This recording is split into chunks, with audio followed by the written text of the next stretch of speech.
All right, welcome back, everyone. If you could take your seats, we'll let some people trickle in. Alex, Allain, and Andrew Twyman, sorry, pardon me, are up next from Dropbox. And without further ado, I'll bring Alex up here. Then we're going to talk about cross-platform development on mobile.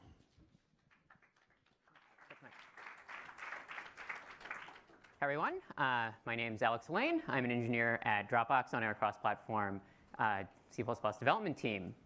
And Andrew is also on the same team. And we'll be talking about using C++ to build your app once instead of twice. So the goal for this talk is actually to arm you guys to go out and start making cross-platform C++ apps. So we'll show you some code. We'll talk about one of the tools we've built, and hopefully give you some insight into how to do things a little bit more efficiently. So for context, our situation at Dropbox, we have two apps that have been written cross-platform using C++. Carousel, which is a Dropbox-connected photo gallery that can scale to tens of thousands of your photos with native performance and look and feel. And Mailbox, which is a rethinking of how people use email. Both of these are available both on iOS and Android, sharing the same C++ core. So let me give you a little bit more context on our situation if you're thinking, should I take this approach or not? So for us, performance and memory matter a great deal. For Carousel, for example, we found that if we had tens of thousands of photos, when we were running into a lot of GC pauses on Android, and by moving a lot of the logic for handling photo scrolling into C++, we're able to take tight control over the over the memory allocations, and more importantly, the deallocations. We no longer suffered from half-second GC pauses while people were scrolling through. We also have a lot of complex logic on the client. You've been hearing about this from folks like Brett Taylor earlier, but we have to work offline. You don't want to just have your photos when you're connected to the internet, and we obviously have a lot of syncing logic. And of course, we want to be on all platforms. So there are a couple of approaches you could consider taking. So one is build everything native. We've done that. So we have our Dropbox core app. It's the file system view that you have on your phone that shows you all your files in Dropbox. That's written once for iOS and once for Android. At the time, there weren't clear alternatives. The downside of this is you have a lot of code that you've done twice, and it's a lot of the same kind of code. It's the same logic across platforms. You end up with a lot of the same bugs because your domain that you're working in is the same, and the code is just different. At the same time, if you want things to be consistent, you have to have a ton of overhead with communication between people on the team. Like, oh, this is how I did this thing, this is how I did that thing. But you always forget to mention the edge case you solved the night before at 2 a.m. And so you end up with a lot of both inconsistencies at all layers. And that bubbles down even to the design itself. So you're going to have different ways that people write the code in iOS and Android. And that means if somebody else comes in and they're willing to dive into two code bases, not only do they have to work across two languages, but they also have to work across two architectures. Concrete example of where this really bit us was when we shipped the camera uploads feature a couple years back. It syncs all of your photos that you've taken on your phone up to Dropbox. That shipped actually 4 months apart between iOS and Android. So the other approach that seems very natural is build everything entirely cross-platform. We've done that too. Dropbox has the Dropbox desktop client. It's written primarily in Python, which works really well, actually. All of this very complicated sort of secret sauce syncing logic that makes Dropbox feel magical, and your magic folders on both computers are automatically synced. We only had to write that once. I can't even imagine writing that multiple times across different platforms. It would have been a real mess. So we also thought, hey, why don't we take the UI and try making that cross-platform as well? So we built what you see here is the desktop notification UI. It shows the changed files in your Dropbox, other updates, status. And we built that using WebKit. And we launched this app, this feature. We wrote it once across all platforms, and users hated it. Turns out people like things to look the same way as everything else on their computer. Shocking. So we actually ended up doing a lot more work to rewrite this, still in WebKit, but to make it look closer to native. So the code that we wanted to write once, we actually got to write twice for both platforms. And then the final approach, and this is the one we've taken in Carousel and Mailbox, is make your native your UI in the native platform code, and then use a C++ cross-platform core. And we'll talk a lot more about that, but you can see here carousel has a very smooth scroll, even with many, many photos. And that's basically what the app looks like. So let's talk about C++. I know you're probably all thinking, this is great. I'm very happy to write things once, but do I have to write in C++? So quick poll. How many people in the audience have written professional C++? How many of you are familiar with C++ 11 and 14? Oh, excellent. Well, let's do a little tour of a few nice things about C++. So C++ has gotten a heck of a lot better since probably you worked with it in the past, or maybe you learned it in school. The tools are a lot better. This is actually really important. So now you have things like Clang built on top of LLVM. You get much better error messages. You get compile as you type in Xcode. You have tools like Clang Tidy and Clang Format, which will automatically update your code to best practices or your current style, similar to something like Go format. So a lot of the pain of app development goes away from that. The standard libraries are better. You have regular expressions, multi-platform concurrency, and hash maps all sort of baked in. And the heart of it, the thing that I think is most compelling for a lot of people, is the language itself. They really took a lot of time to think about how do we make this programmer friendly. So let's look at just a couple of examples. So this is C++ 98. Sorry to subject you to this horrible boilerplate. We have a vector of integers. We have a bunch of boilerplate just to put 5 elements into it. Then this god-awful template gobbledygook just to iterate over it. Don't worry, it doesn't really matter if you understand this or not, because this is not the future. And we have some pointer syntax, because we need pointers too. Why not? C++. This is the same code written in modern C++. So uniform initialization syntax allows you to specify, I want a vector with 5 elements. Here they are. We have range for loops. What this is doing is saying, take each element of the sequence, assign it to this variable I, and then print it. This is pretty close to Python, actually. This is tolerable code. It's not bad at all. We are taking advantage of another nice feature, auto, in C++ 11, which allows us to do type deduction, which also saves a great deal of pain.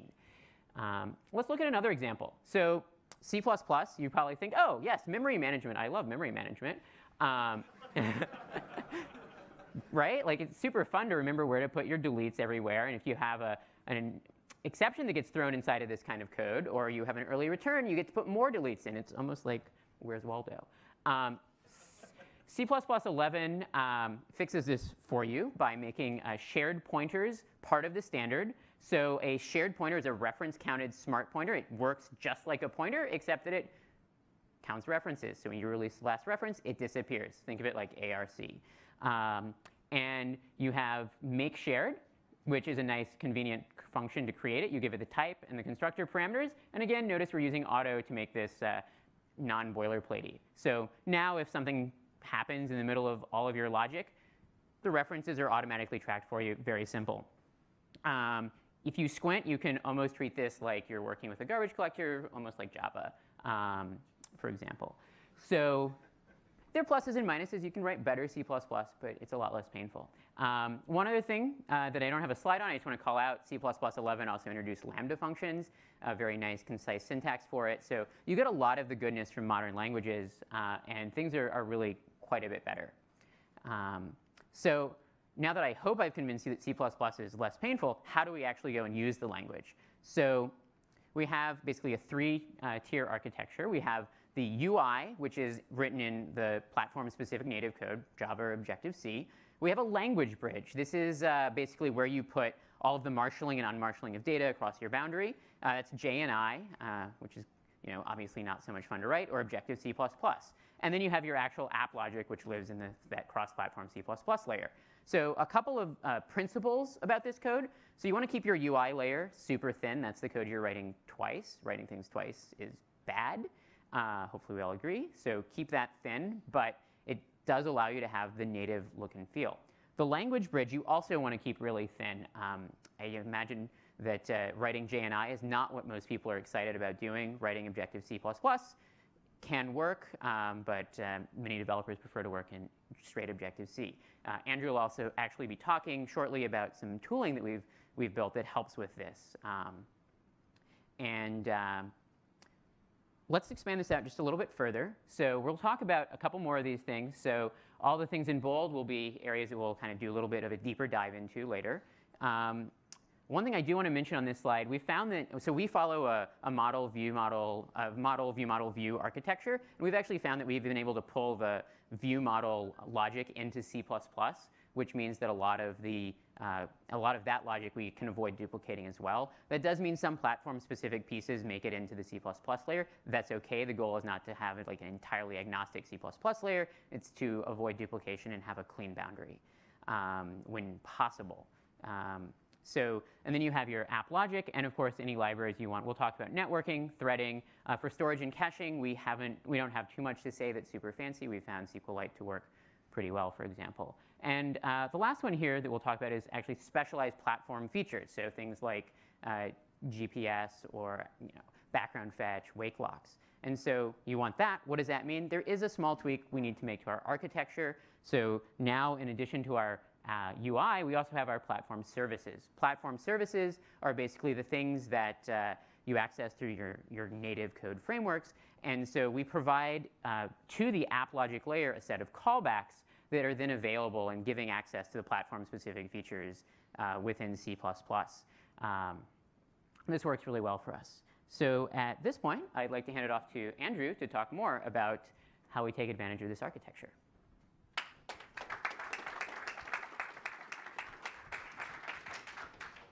Thanks, Alex. I'm Andrew. I've been working on our cross-platform mobile code base since its inception a couple of years ago.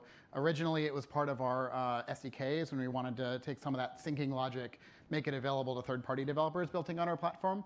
But in building that, we ended up spearheading a kind of new way of doing things. And then we had new apps come along like Carousel and Mailbox and found that they can benefit from this as well. What I want to do is tell you a little bit more about what we learned along the way and do a bit of a deep dive into some of the things that we think were tricky as we did so. Starting with some of those platform services that Alex mentioned, and the two specific examples I'm going to talk about are how we do networking and how we do threading. So we faced a choice, which is at what layer of that architecture that Alex explained should we handle network I/O? And there are two obvious choices here. One is use the frameworks that come with the platform. They have pretty strong ones.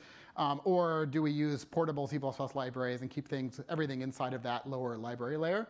And we actually have made different choices in different apps, which is a good demonstration of the fact that this architecture is not prescriptive. You can choose whatever makes the most sense for you. So let's talk first about the way of doing this. Actually, these slides got reordered, so I'm going to jump back and forth. Let's talk first about doing it in C++. There are a lot of good portable libraries available for doing networking stuff. Obviously, it's something you want on every platform. There are benefits here. You get consistent features and consistent bugs across all platforms. You get high performance because you're doing everything down in your C++ layers. There's no marshalling. There's no bridging between languages. The flip side of this, though, is that it's up to you to get all the details right. You're responsible for shipping a new version of OpenSSL if there's a bug, which there sometimes is, as you probably know. And this was something that some apps want to do, some don't. So this is an example of an approach that was taken by Mailbox for talking to their email backend.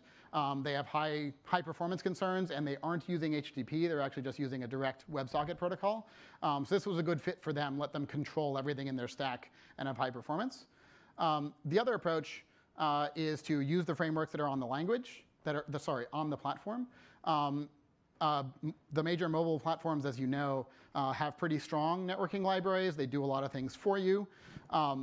You get a lot of features for free. If you want connection reuse, if you need to deal with HTTP proxies. And they also have specialized features that are very specific to the language. For instance, on iOS, you've got background fetch. Helps you do more things when your app isn't on screen. Also, on every platform, you need some way of detecting what the network state is. Are you online? Are you offline? We respond to that in our syncing logic.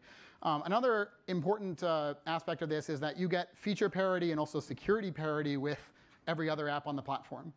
This was particularly important to us when building out SDKs, that we didn't want to have a new set of security bugs that we could introduce to somebody else's app just because they wanted to sync to Dropbox.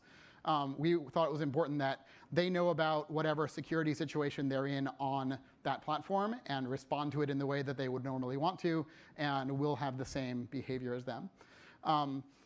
Another benefit is you don't have to update things yourself because you're just using what's already on the platform. However, there is a flip side to this, which is that you're subject to the vagaries of whatever's on the platform, and you got to live with that. And in particularly in the Android world, that means that you've got many different versions of the HTTP libraries that you got to run on top of. That can sometimes be a problem. It was pretty much OK for our SDKs. We had to live with it. In Carousel, as an example, though, they actually, on Android, ship their own jar with a different version of the Java HTTP libraries just to keep a consistent version. It's OK HTTP. It's the same thing that is used in KitKat on Android, but we can use it on older versions. But as you notice, they're still replacing things at the platform-specific layer rather than at the C++ layer. So if you want to take that particular approach, how do we do it? We use the platform service architecture that Alex mentioned. What that means is C++ code can call into a class called HTTP requester. This is something that isn't generic HTTP. It's actually specialized to our Dropbox APIs and knows how to do authentication to Dropbox, knows how we encode parameters and returns, which is a pretty standard REST API. It provides a synchronous interface because we only use it on background threads, which will just wait for the response and then process it. And when the HTTP requester class needs to do the actual raw communication, it uses an abstract interface that is implemented by the platform code, whether in Java or Objective-C. And that platform code translates any differences in the model. For instance, the native model for HTTP in Java is synchronous. But the natural model in Objective-C or in the Apple frameworks is asynchronous. So the platform code glues things together and gives a consistent model to the C++ code, so it doesn't have to worry about that difference. OK, I want to talk slightly more briefly about another platform service that we made use of, which is for background threads. Obviously, we do syncing. You don't want to wait for the network. So we have background threads that handle the sync for you. That's how Dropbox feels magical. You operate locally, and it eventually syncs to the server. But how do we manage this? We want our C++ code to be able to freely manage these threads, decide how many threads it needs, how to communicate with them. However, it turns out some of the frameworks that we're dealing with don't like threads that they didn't create calling into the framework. For instance, in Java, there is technically a way to attach JNI state to a thread that you created yourself. But we've experienced problems with class loaders not getting properly attached. So if you use a class that wasn't already loaded, things can go wrong. In Python, which we don't use in production apps, but we use in testing internally, there are issues with thread local storage, that every time a non-Python created thread goes into Python, it gets a brand new thread local slot, which is not usually how you want thread locals to work. And in general, on every platform, you get slightly inconsistent debugging in terms of, like, can you specify the name of a thread, and will you see it in your debugger, or things like that. Objective-C doesn't actually have any other problems that we've run into because it's built on C. But so we like to let the frameworks create the threads, but we still want C++ to be in charge of managing them. The way we do that, we have another platform service, which is provided by the platform code for thread creation.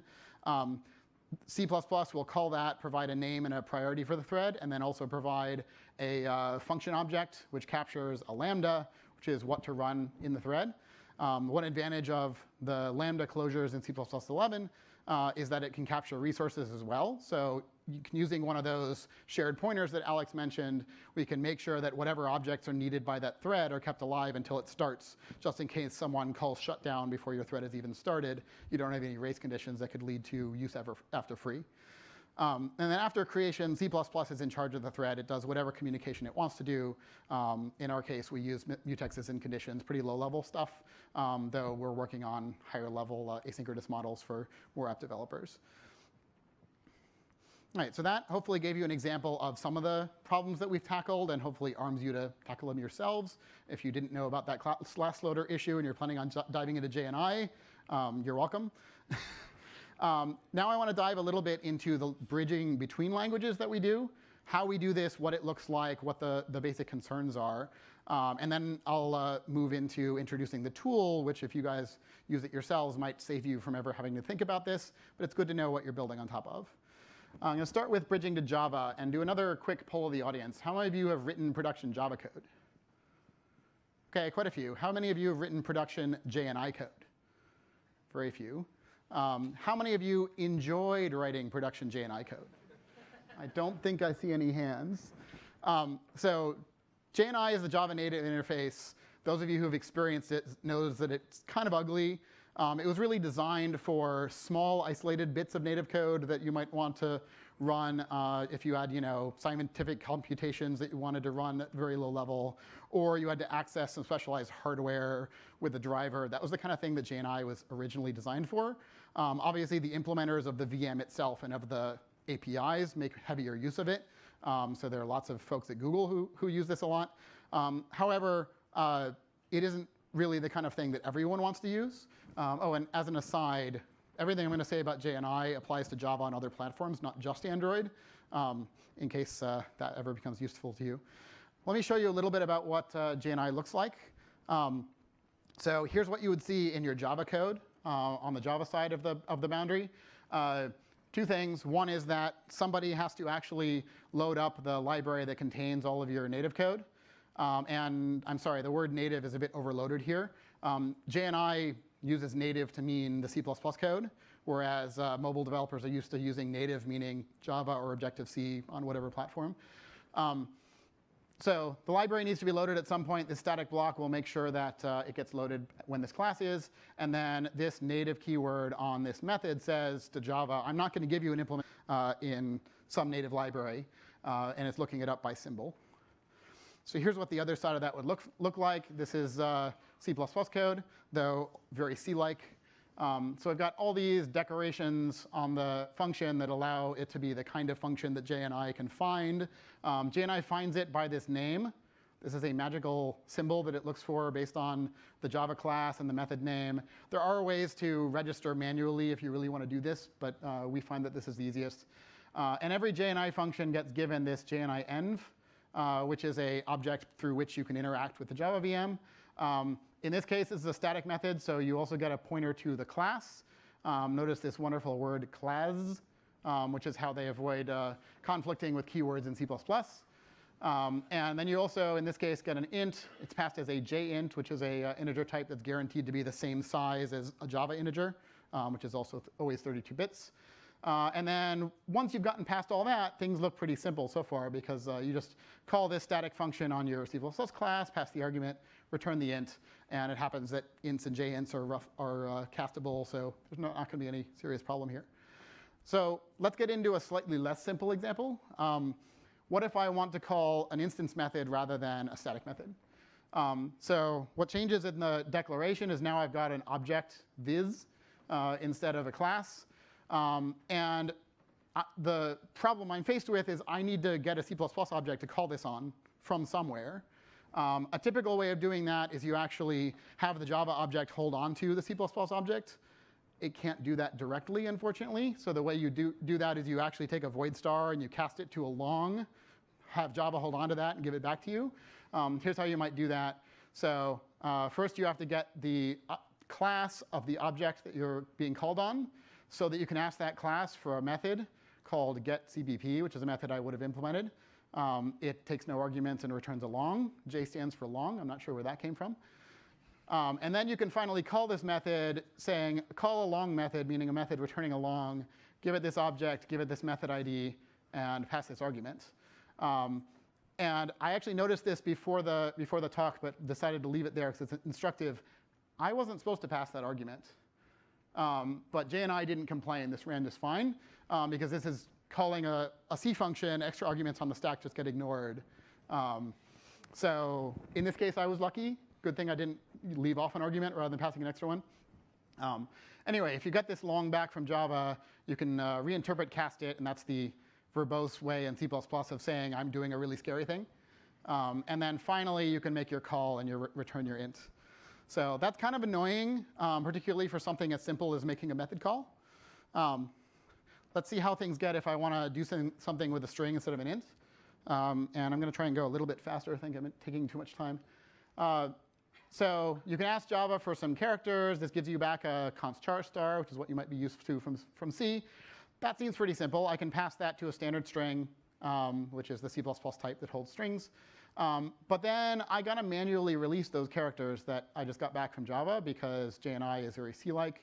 And then I got to translate the string back using these functions. So kind of annoying, but not too bad.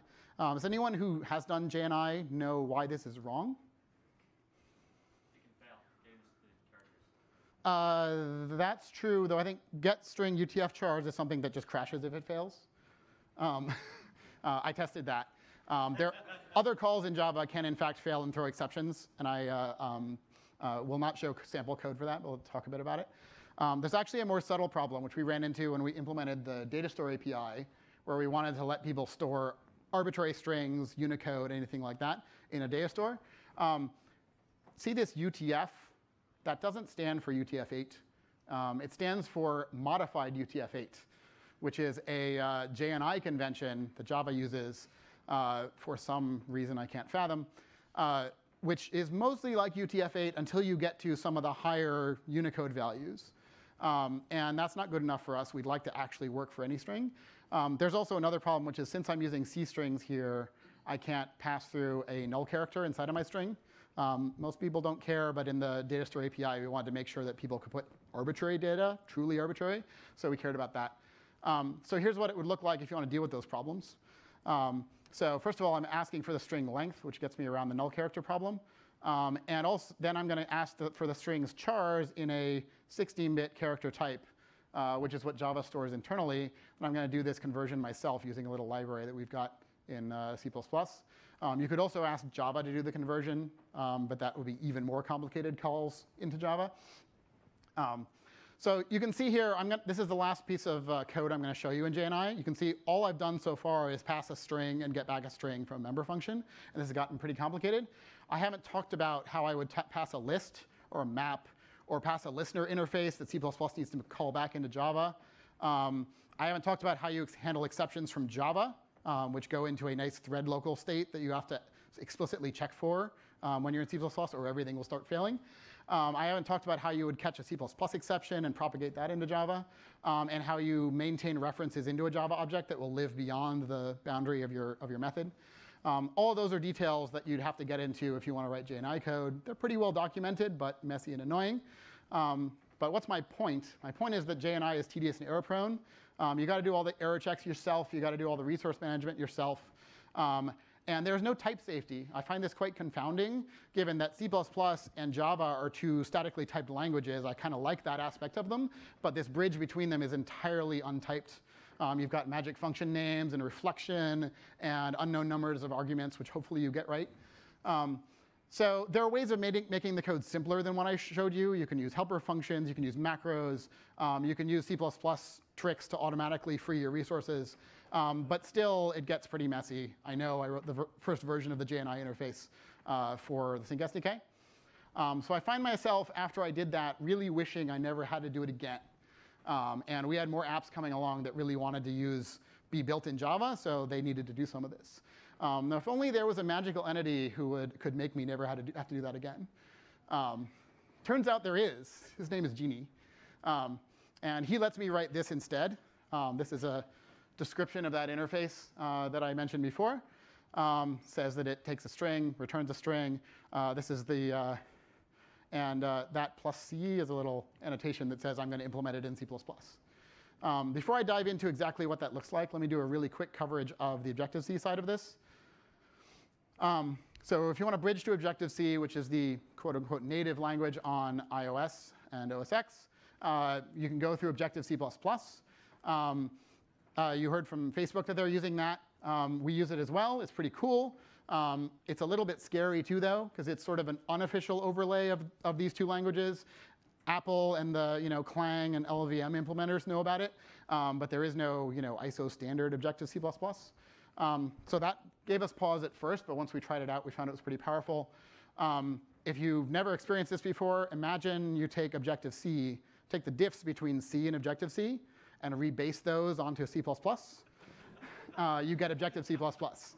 Since they mostly use distinct syntax for things like methods calls, that actually works. You don't have to write that much code because you can directly compose things. You can have a Objective-C object that owns a C++ object and creates it and destroys it directly.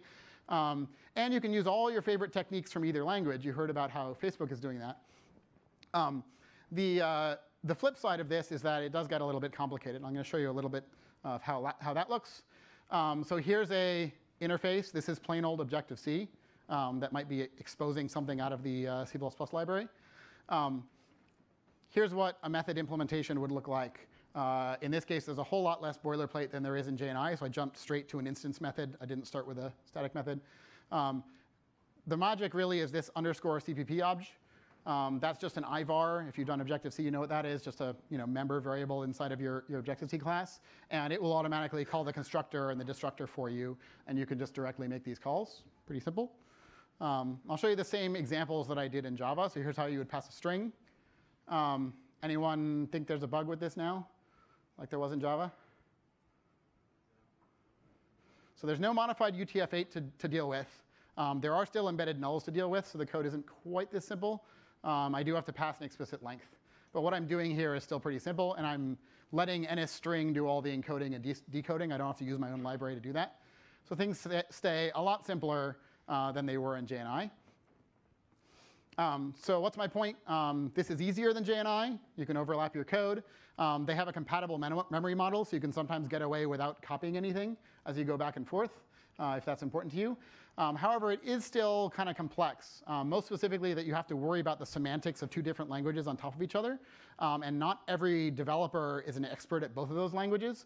And you really get not two classes of bugs, but three, because you've got all your favorite bugs from C++ and from Objective-C, and a whole new class where they interact, like where arc automatically captures a strong reference that goes into a lambda in C++ and ends up creating a nice circular reference loop that is really hard for any kind of a tool to detect for you. I've experienced this. So what we do based on this is we limit Objective-C++ to the boundary. We don't use it in our UI. Your mileage may vary. Maybe you want to use it, and you can. But we try and let our URI developers focus on what's natural to them using the Apple frameworks on iOS. And so even if Objective-C++ is powerful and it's less painful than JNI, you're still writing wrapper functions. Nobody likes writing wrapper functions, and you've got to write a lot of them, and you don't want to miss any details. So I really wish I didn't have to write Objective-C++ again either, at least for this purpose. There are other things it's cool for. Fortunately, I have 2 wishes left, so I'll use wish number 2. And use my same interface for Objective-C as well. So let me talk to you a little bit about the Genie who's been granting my wishes here. This is a tool that we've developed at Dropbox. It's pronounced Genie. This is just an alternative transliteration of the same word. Very loosely derived from Dropbox JNI, back when it was only a generator for JNI. That's the best pronounceable word we could get out of it. We think it's kind of cool that it starts with a D for Dropbox. So what Genie does is it generates bridge code between languages so that you don't have to write it yourself, all of that boilerplate stuff that I just showed you. And it currently supports Java bridging to C++ and Objective-C bridging to C++ through the layers that I've mentioned to you. So what does it do? You define an interface using a custom IDL. I'll show you a more detailed example of that in a moment. Genie will generate the bridge code for you, so you don't have to write it. It creates a proxy class in Java and all the JNI marshalling that goes with it. It creates an Objective-C interface, and the Objective-C++ marshalling goes with it. And in this case, it would create an abstract base class in C++, and your job is to create a concrete implementation of that abstract base class. There is a corresponding case for calling from C++ into Java or Objective-C. That works too. They'd be getting slightly different output, but it all still works, and you would be responsible for implementing on the other side. What does the IDL support? It has interfaces. These contain methods, but no instance data. They're like that abstract base class, a protocol in Objective-C, or an interface in Java. They can be implemented in both ways, as I mentioned. It supports records for pure data types that you want to pass back and forth. They can contain various primitive types or other records by value. So this is not actually for building your graph structures. You can do that with interfaces if you want to. And it supports enumeration, so you don't have to define constants across 3 different languages, which, oh my God, was a pain before we had this. The primitive types that Genie supports are intentionally an intersection of what all of these languages can support. So for instance, there is no unsigned integer type because Java doesn't do that. That doesn't mean we don't use size t in our C++ code where you're supposed to. We do that, but it doesn't cross the boundary because Java can't understand it. We also support the kind of types you'd want: strings, binaries, list, set, and map types, which map to an appropriate native type in each language. For C++ programmers, this list maps to a vector in C++, not a standard list, which is a linked list. We just think that matches people's expectations and what they really want most of the time. And then we got this type called optional. All the other types here I mentioned are by value. If you know C++, they are not nullable. If you want something passed through that is nullable, then you use an optional. And in Java, that's just represented by a null and a nil in Objective-C, or in Objective-C. In C++, you'd actually get a type called optional, which is in a proposed standard. It's not actually didn't make it into C++ 14, but we've used a open source implementation that works just fine. Genie also does other things. It's got static methods, which are particularly useful for the factories that create the concrete implementation of the various interfaces. Somebody's got to start that process at the beginning, and after that, it can just be methods generating new objects. It has constants, not just enums. It'll auto-generate things like comparisons for you in every language, or you can configurably tell it to let your records have room for you to implement your own methods on them if you want to. One of my favorite features, the documentation comments that you put in the IDL file will make it into the output. So people in their IDEs will be able to see that displayed automatically if that's something that their IDE supports. And it also has configurable naming conventions for every language, because we wanted the code as much as possible to look native in every language, not go through something that looks awkward like it's an RPC boundary. So here's a slightly more detailed example of what a Genie IDL might look like.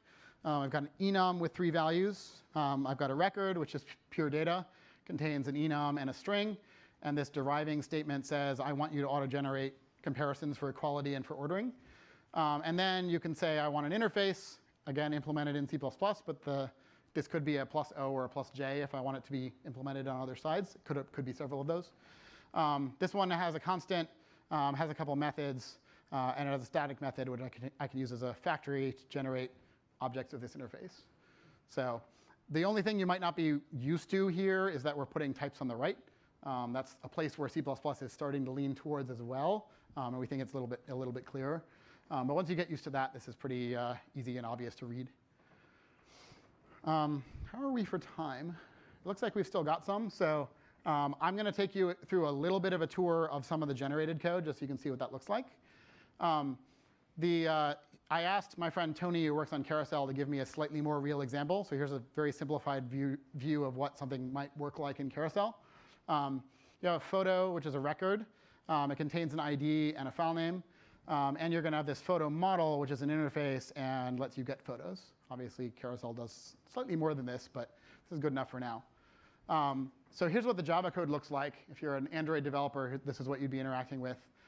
Here's your class photo, which is the data type. It's pretty standard, has accessors. It's all immutable. Records are by default. And the one interesting bit is this annotation here. You can configure what annotation this should be in terms of what class and package if you're configuring the tool. But we need that because we run ProGuard, and ProGuard strips out unused code, which is great. But it doesn't know about JNI, so it's going to assume that this thing is unused if the only place it's ever used is in JNI. So we use this annotation to write a little ProGuard rule to avoid that. Keep that in mind if you ever try this out. So here's what your photo model class looks like. This is the interface. And the method declaration is really simple. This is actually all I would have had to show you because this is all you would interact with if you're a Java developer. It looks pretty simple. Returns an array list. That's something you're used to dealing with. But here's a little bit of a peek under the covers at the beginning of, this is the stub that Genie generated that holds on to the reference to the native C++ object, knows how to destroy it. And here you'd see some other methods that do the native implementation. I'm not going to go into detail on that. So let's look at the Objective-C side. If you're an iOS developer, here's what you would see. This is a very standard, pure data interface. It's got 2 properties. They're read-only, kind of what you would expect. And And then here's the photo model. It turns into a protocol because it's only specifying methods. There's no data here. And then Genie would generate a concrete class that implements it and all of the marshalling logic that's behind there. And then finally, the C++ layer, which is where you are if you're writing your libraries, creates a struct for the photo, 2 elements, has a constructor. Nothing particularly exciting, though if you haven't seen C++ 11 before, that standard move is a nice trick that lets you move objects rather than copying them, which avoids extra copies along the way. That's something that the language now exposes to you so you can control your performance if you want to.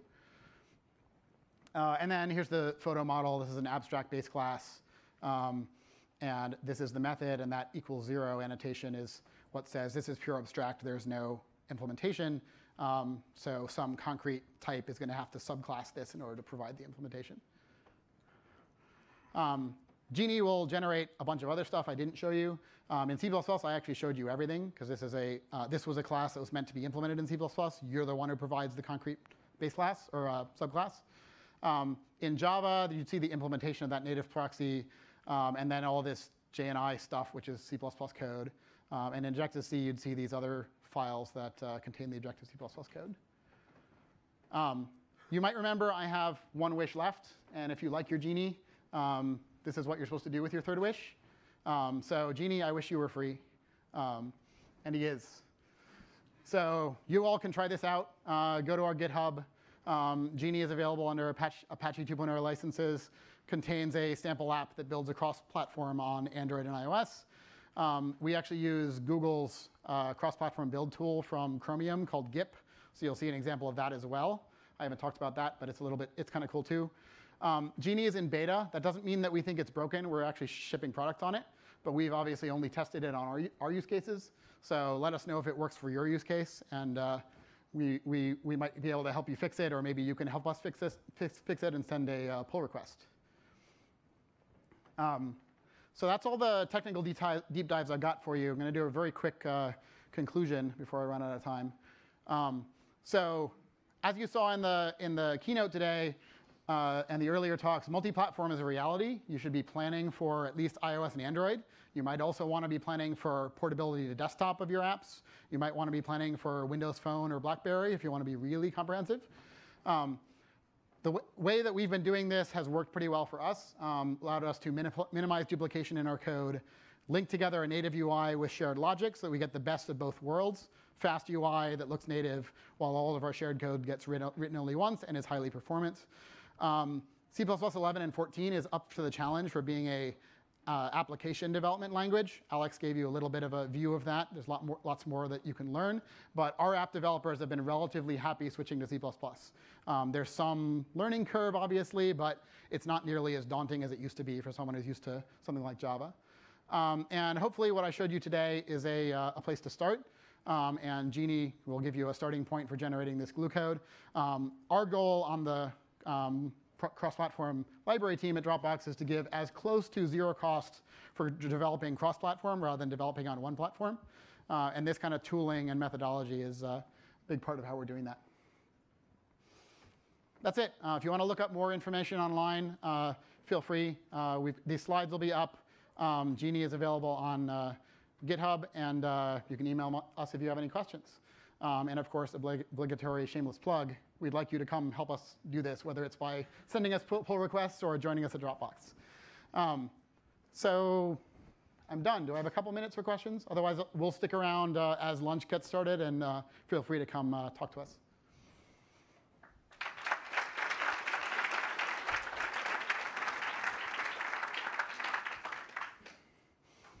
Anyone have questions? Questions?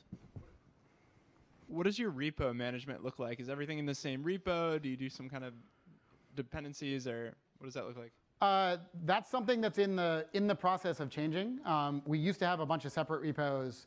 Carousel, for instance, was originally split to an iOS repo, an Android repo, and then a shared repo. Turned out that was a huge headache. Meant that if you wanted to make a change that touched the library layer and change the interface, you had to touch 3 repos. Keeping that in sync is really hard. So we've actually relatively recently merged everything into one. We think that's our way going forward. We think that we can deal with the scaling problems of the source control when we get to it. Having everything in one repo lets us do things like refactor across boundaries and keep everything very flexible. But we're not all the way there yet. Mailbox still has a couple separate repos, and we're getting there. Yes? Hi. So I just wanted to know how, I just want your opinion, how Node.js can play in this cross-platform role. Like you can have some services or say mid-tier or frontier services written in Node, and then iOS and Android apps can call those endpoints, and your brain of your app can live in Node.js and something like that. So I just want. Okay, so the question was how Node.js would fit into this, and I think you're asking about running Node on the server, not trying to run it on a mobile device, right?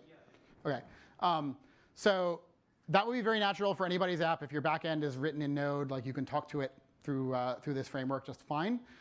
In our case, our apps cannot be only a thin wrapper around a server backend because we want to support offline. We want to let you have your documents even when you go into a tunnel or on an airplane.